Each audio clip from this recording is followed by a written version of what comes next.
Good afternoon, everybody. My name is Michelle Tilley, Dr. Michelle Tilley. I work for EDF at the Hinkley Point C project. I'm one of their executive team delivering that project, and I've been on the project for 9 years now in January. Feels like a lifetime. So I'll just quickly talk about my own background and experience for one small second. I have been in construction, the construction industry, for 41 years this year. And in respect of that, 15 of those years have been constructing nuclear projects on licensed sites. Obviously quite different in their context to a mainstream construction project, no matter how large or small that other project is. Nuclear projects are different because we have a lot of regulation that sits around them, as well as standard UK health and safety legislation. Most of my experience has been in highly regulated, high security, high risk projects where safety is paramount, but logistics and complexity also plays a big part. So my doctorate is in the area of human behaviors, specifically related to business transformation using safety as a focal lens. For me, safety is a core value, but more than that, it's my own personal passion, something that if you get me onto that topic, you won't shut me up, so I won't start. From Hinkley Point C perspective, every single day that I have spent there of those just under 9 years has been on a different level of learning. There is not a day that I go to work and don't learn something new.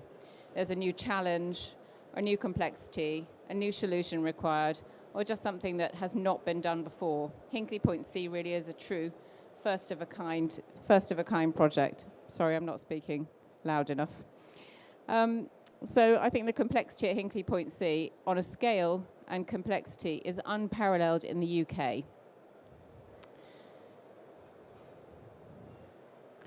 So just a quick reminder of what Hinkley Point C is and what we're building.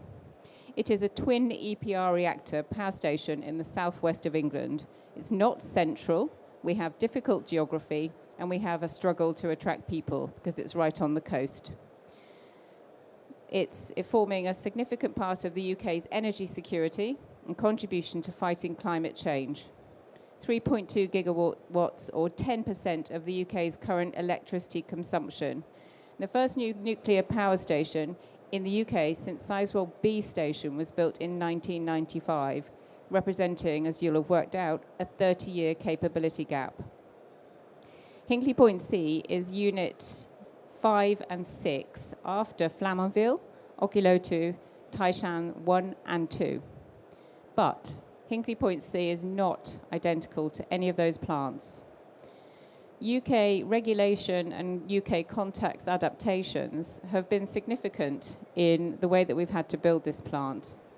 For example, spending hundreds of millions of pounds on 3 very different fish protection systems. Yes, I said fish protection systems because of the UK environmental legislation.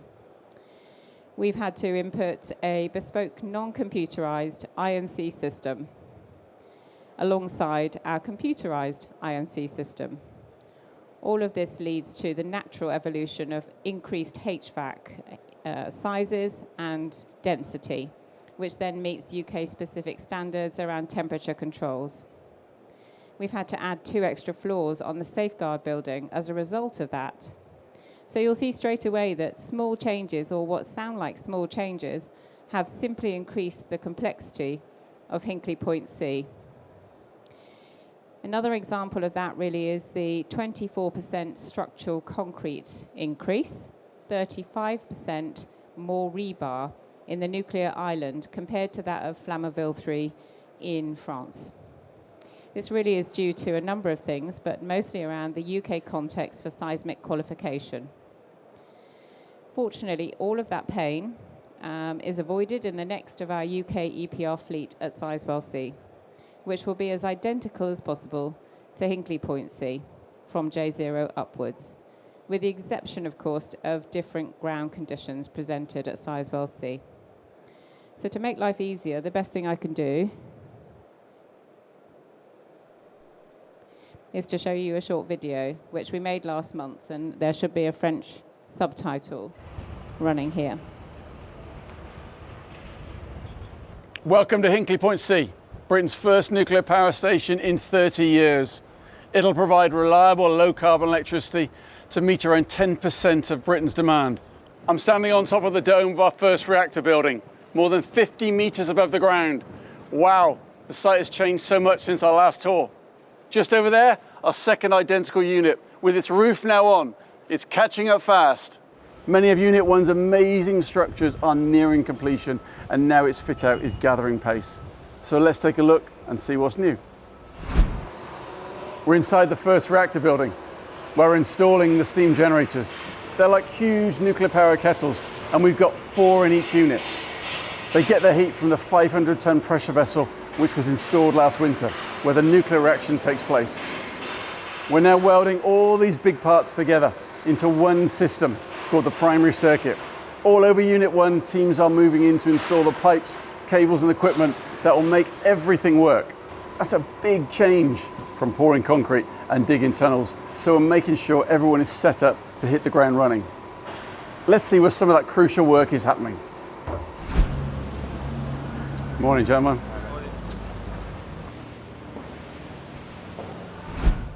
Underneath the power station, there's a warren of rooms and corridors packed with the mechanical, electrical, and ventilation systems that keep everything running. Organizing the many different parts needed for this is really complex, but we're making good progress. There are 220,000 supports like these, and as you can see, many are already in place. These electrical switchboards will bring power to the site, and to hundreds of pumps and valves which will control our vital systems. We've begun testing them, ready for the power station to become operational. So what's next? Above us, the build of the turbine hall is finished. Let's go and check it out.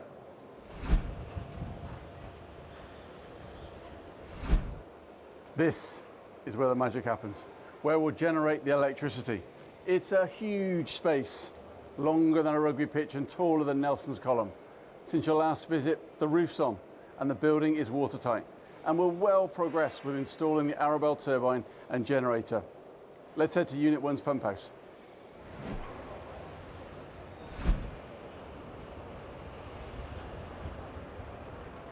This is the biggest building on site, linked to 8 kilometers of tunnels where we get our cooling water. By the end of this year, Civil's work on this building will be complete. The pump house is our connection to the Bristol Channel, where our fish protection systems come into play.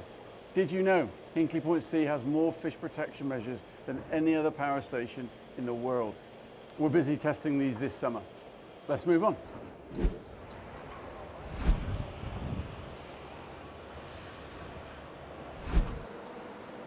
This is the second reactor building, or Unit 2. This was stopped during the pandemic, but now it's catching up fast. This summer, we installed the dome on time, making it weathertight and ready for fit out. Thanks to experience from Unit 1, it's 20 to 30% faster to build. Fewer people have got more done. More steelwork and equipment is already inside than at the same time on Unit 1. 60% of the steel rebar structures on Unit 2 are being prefabricated, and now we're building and installing complete precast rooms. Incredible innovation. And that's why we call it a large modular reactor. Let's move on.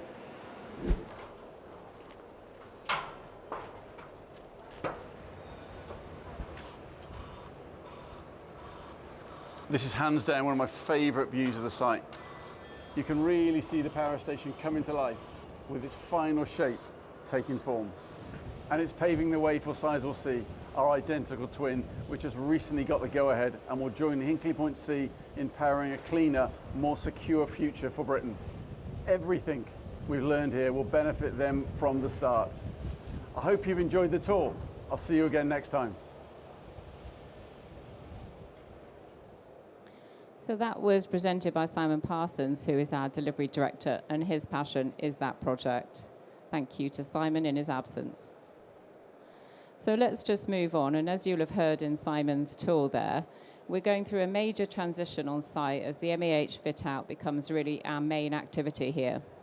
This year alone, 1,000 civil workers will move on from our project and make way for 1,000 more new MEH colleagues to join us on the project. The totals of workers on the project, just for interest, we are up at 15,000 workers on the site in a 24-hour period. By the end of 2025, we will have only 164,000 meters cubed of concrete left to pour in total in 2026, having poured 889,000 meters cubed of concrete out of a total of 1,053,000 meters cubed. That's a lot of concrete. The civils team have done a really great job and have been fantastic on our project, but we now want them to move on to Sizewell C to make space for the rest of our project and the next phase to continue. And as well as MEH being underway, we've already started commissioning, believe it or not. So in a small way, to enable the best possible learning for our commissioning teams, we've actually started commissioning some of our electrical systems. So moving from civils to MEH, and what are the critical factors around that in the way that we've had to reorganize our site? So it's a real challenge for any project, big or small, to move from civils into MEH. It's a different culture, and they use different ways of working. Main civils have been used to having the whole site to themselves for a very long time, around 9 years, in fact. So now many tasks have to take place concurrently, and with the overlapping activities in the same space, we have to make sure that the interfaces are well managed. It's both the installation of our big pieces of equipment and the welding of the primary circuit to our bulk installation. Thousands of parts in thousands of rooms, 2,500 rooms, by the way. Much of MEH is about logistics, and to assure success, we've invested in many warehouses around the site, some near and some far.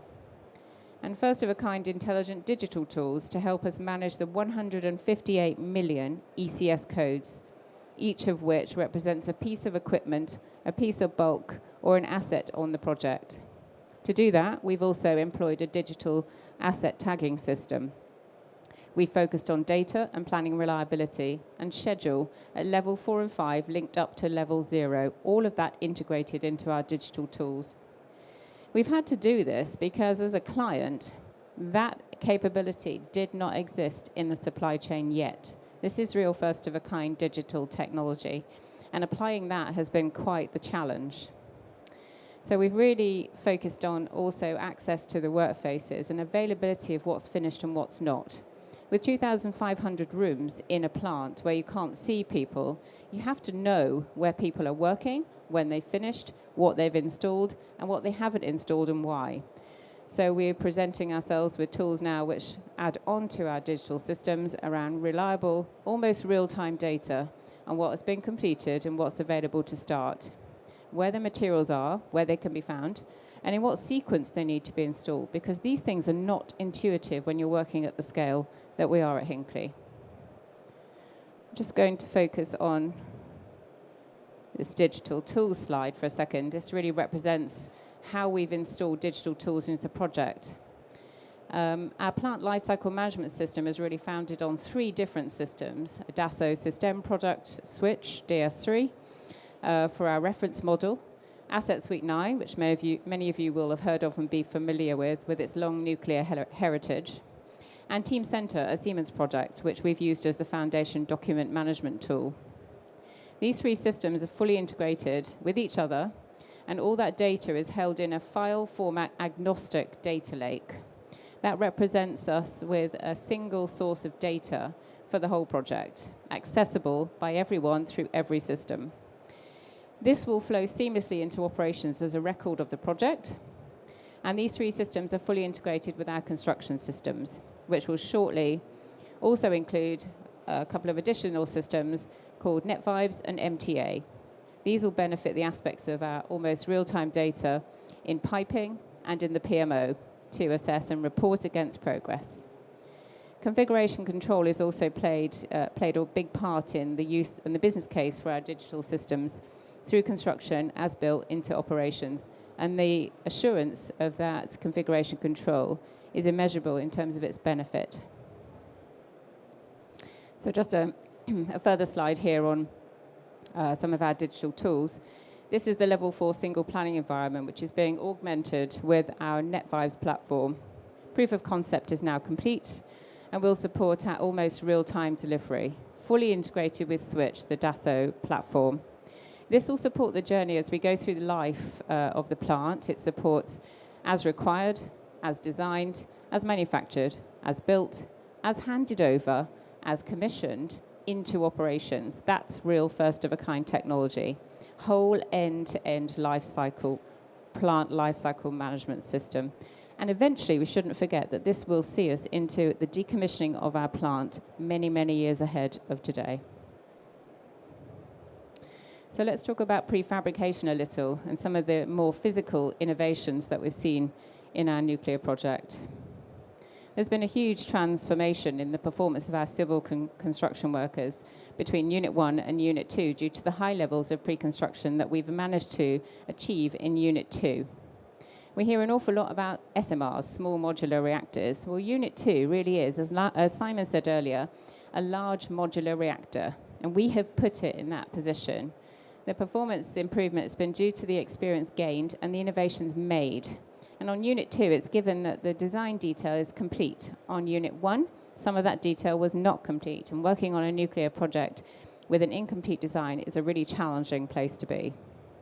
While teams are applying recent experience from just a few hundred meters away on Unit 1, learning on Unit 2 has been infinite. Our prefabrication performance is accelerated through construction with very dramatic results. If you can imagine that in Unit 1, you're making a 3,000-piece jigsaw puzzle without the picture on the box. And that's hard, right? Even for us. On Unit 2, the picture was not only on the box, but the guys had done the puzzle before. They knew what they were doing, and they really worked hard to work out what processes could help them to be better in Unit 2. You'll see clearly here some of the improvements on Unit 2.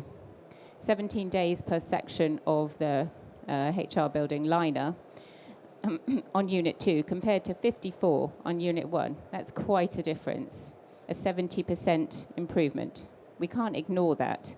And if you imagine that Sizewell C will benefit from this learning even further, imagine what they can achieve there. On the pump house, 300 tons per month before we started our prefabrication journey. Now we're up to 500 per month in that respect. Again, a significant difference. One of the things that impressed me most about this was watching the Unit 2 staircase being lifted in, a 170-ton section in one go. That took months on Unit 1. It's very impressive to watch. So let's talk a bit more about civils itself. I guess this is prefabrication and modular construction on what I would call a grand scale. It's proven to be safer, quicker, and with significantly improved quality based on the data that we're seeing around right first time. And this allows our workers to work away from a cramped work site, and I'll show you some more examples of that in a second. So 18 of our buildings will be topped out in 2025, roofs on, done. Unit 1 will be 95% complete by 2025. This allows the MAH workers to really focus on Unit 1 and have some free space to work in. So those precast slabs, rooms and structures built entirely away from the work area and lifted in complete up to 865 tons using our heavy lift crane. I think is the world's largest crane. These are off the critical path, as I said, safer and with better quality. So just thinking about the prefabrication and how far we've really taken it. So we actually have prefabrication off-site factories where our workers work a 9-to-5 day in completely dry conditions, 100% quality control product. So we've used our temporary buildings to develop factories on-site as well as factories off-site. In these bunkers that you can see here, we had those in a temporary basis to build the liner rings for both of the HR buildings. And then we built them in there and we lifted them out in one piece. They were manufactured in completely quality control conditions. The cavity pools of 780 tons were assembled and pre-assembled and lifted in one piece. And these bunkers have been repurposed now for the MEH phase to replicate that prefabrication opportunity, particularly in the aspects of cable and support.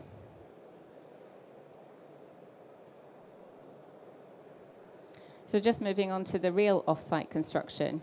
We built a factory up just near Bristol in a place called Avonmouth, which is a little way away from the site. and our products from there get shipped into the site via a jetty. Again, using a different way of transporting our equipment has really helped us here. So the Langerook and Framatome factories in Bristol Port have served HPC by making rebar cages and our tanks. The installation on site for those rebar cages in Bristol was 75% faster off-site than we achieved on-site. Again, you can't ignore that. Construction required 20% fewer hours, and our workers have more tool time, less walking, less traversing of a very large scale site for lunches, for toilet breaks, etc., saving them significant time. Much less congestion on site as a result of it, but genuinely, the workers in that factory are happy. They enjoy the environment they're working in. It's not cold, it's not wet. You know, their hands are able to feel rather than being numb from the cold. So I think these things are really important, because this isn't just about achieving excellence in innovation around saving time. In fact, it's almost not about that. It's about making our workers want to work for Hinkley Point C. As I said, it's geographically challenged. And if you enjoy coming to work at Hinkley Point C, you're going to stay longer, and we retain that knowledge to move across to Sizewell C, which is what I think we're achieving here. So let me just give you a quick comparison on the two dome lifts between Unit 1 and Unit 2. We say build and repeat. And actually, I was just listening in the main stage to an earlier presentation around the future of nuclear being much more prefabricated and modularized, standardized.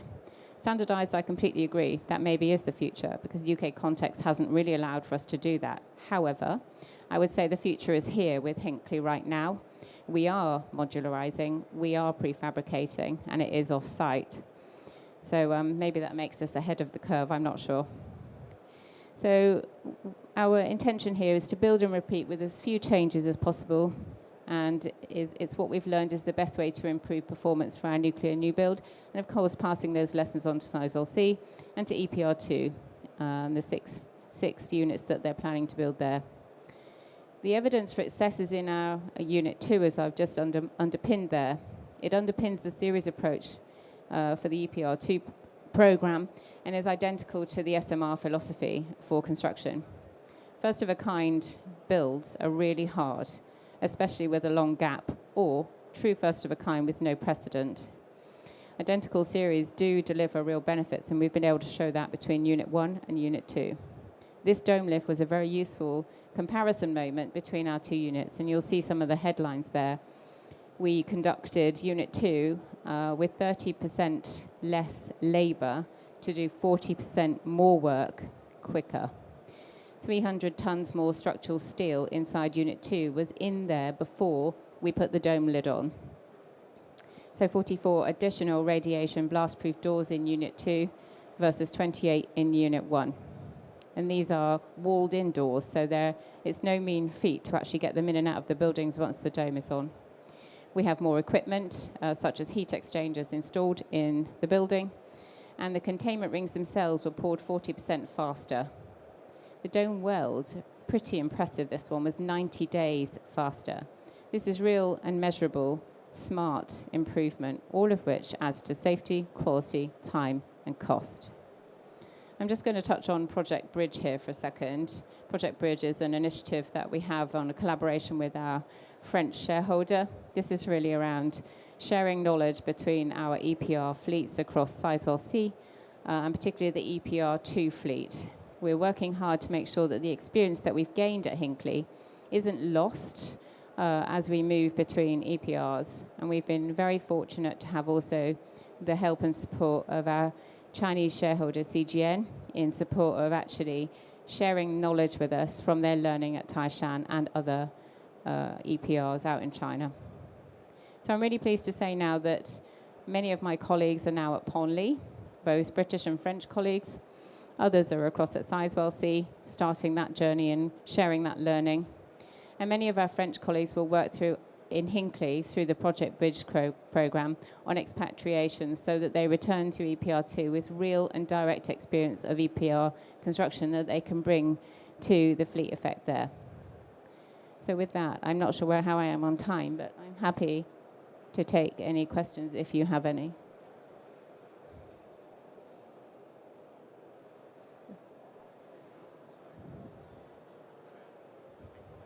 Sorry, repeat that. Cheaper will Sizewell C be compared? Well, Simone, do you want to answer that question? How much cheaper will Sizewell C be compared to Okay.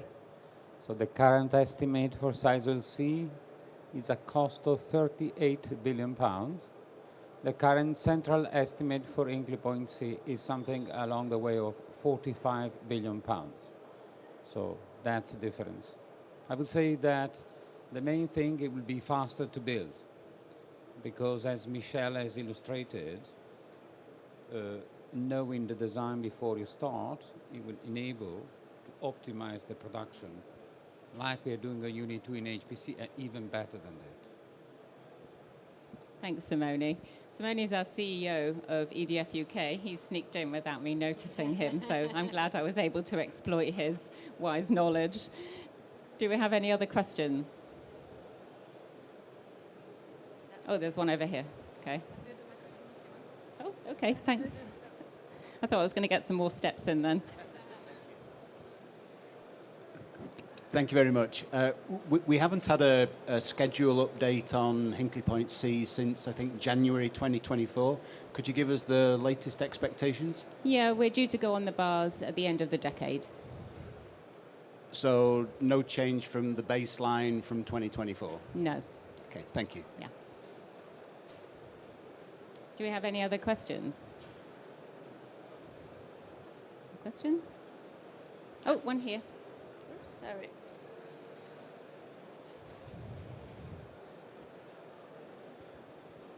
Thank you.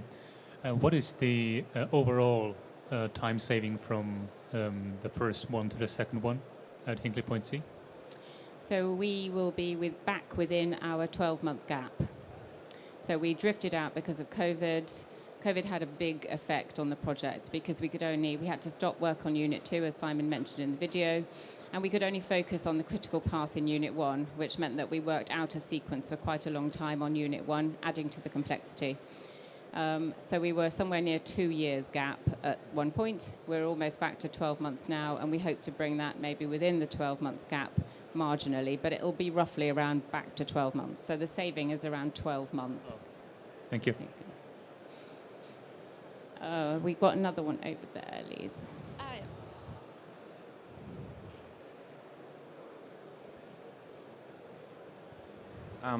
What is the current estimation for the construction time of the Sizewell project? I mean, we already got some estimations for the cost, so it would be interesting to hear about this as well. Yeah, I think my Commons man's quite rightly saying that's probably a question for Sizewell. I'm very much a Hinkley Point C director, but I can probably pass you on to Simone here. Just to give you a sense that the central case for Sizewell C is construction starting early 2029 and enter into service with provisions that will be 2038. Hopefully that helped. Thank you. Okay, another question here.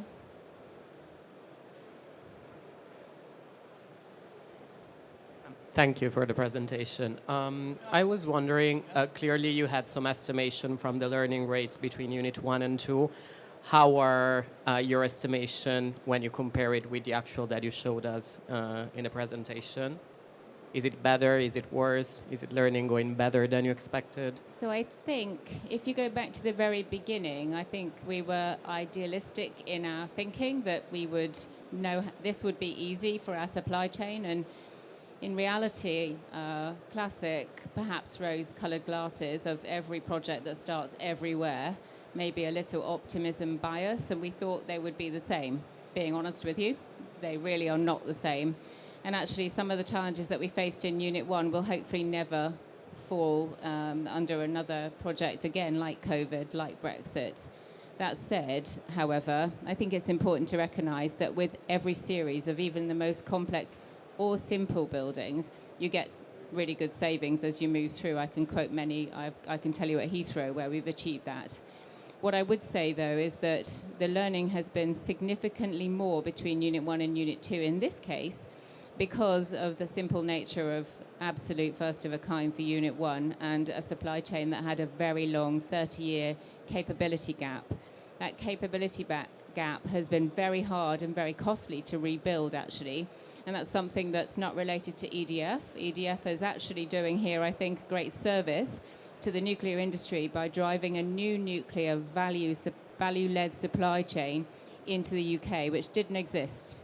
So we've had to rebuild welding capability beyond belief.